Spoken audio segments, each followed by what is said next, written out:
চিকিৎসার বিষয়ে যেটা আমি যতদূর জানি, নূরজাহান আপার যে তিনি ক্যান্সারে আক্রান্ত, এবং ওনার যে চিকিৎসাটা এটা আজকে সিঙ্গাপুরে হচ্ছে এমন না, এটা অনেকদিন আগে থেকেই উনি সিঙ্গাপুরে নিয়ে আসছেন। তো কন্টিনিউয়েশনটা তো আপনি যদি ক্যান্সার আক্রান্ত হন, আপনি উপদেষ্টা হওয়ার পরে আবার চিকিৎসার জায়গাটা, হসপিটালটা চেঞ্জ করে আর করতে পারবেন না। তো আমার মনে হয় এটা একটা মানবিক বিষয়, এটা মানবিক জায়গা থেকেই দেখা উচিত।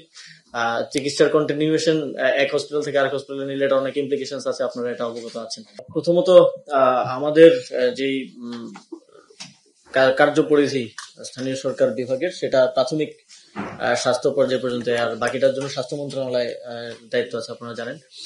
তবে আমরা যখন প্রথমে দায়িত্ব গ্রহণ করার পরে বিভিন্ন জায়গায় সফরে যাই, আমি দেখতে পাই যে অনেকগুলো হসপিটালে আমাদের আছে যেখানে আসলে যথেষ্ট জনবল নেই, ডাক্তার নেই, নার্সের অপর্যাপ্ততা আছে। এটা আমাদের একটা সমস্যা।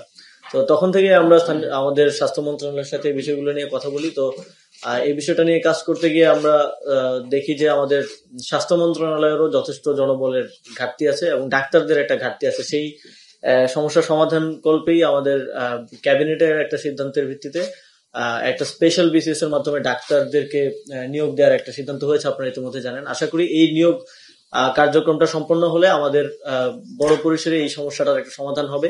তবে আপনারা এটাও জানেন যে অনেকেই সুযোগ সুবিধার কারণে আর অনেক ডাক্তারই পোস্টিং দিলেও এই প্রান্তিক জায়গাগুলোতে হয়তো যেতে চান না।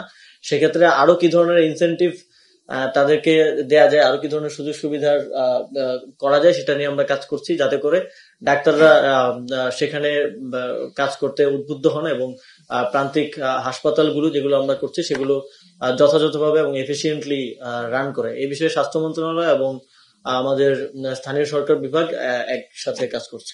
ইতিমধ্যে যেটা বললাম যে আরো বেটার সমন্বয়ের জন্য আমরা স্বাস্থ্য মন্ত্রণালয়ের সাথে কাজ করছি এবং সরকারের উচ্চ পর্যায় থেকেও স্বাস্থ্য মন্ত্রণালয়ের জনবল বৃদ্ধি, ডাক্তার বৃদ্ধির জন্য ইতিমধ্যেই সিদ্ধান্ত গ্রহণ করা হয়েছে এবং দৃশ্যমান পদক্ষেপ আপনারা দেখতে পাবেন।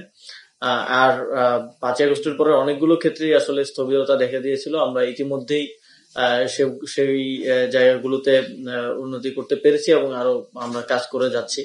এবং চিকিৎসার বিষয়ে যেটা আমি যতদূর জানি, নূরজাহান আপার যে তিনি ক্যান্সারে আক্রান্ত, এবং ওনার যে চিকিৎসাটা এটা আজকে সিঙ্গাপুরে হচ্ছে এমন না, এটা অনেকদিন আগে থেকেই উনি সিঙ্গাপুরে নিয়ে আসছেন। তো কন্টিনিউয়েশনটা তো আপনি যদি ক্যান্সার আক্রান্ত হন, আপনি উপদেষ্টা হওয়ার পরে আবার চিকিৎসার জায়গাটা, হসপিটালটা চেঞ্জ করে আর করতে পারবেন না।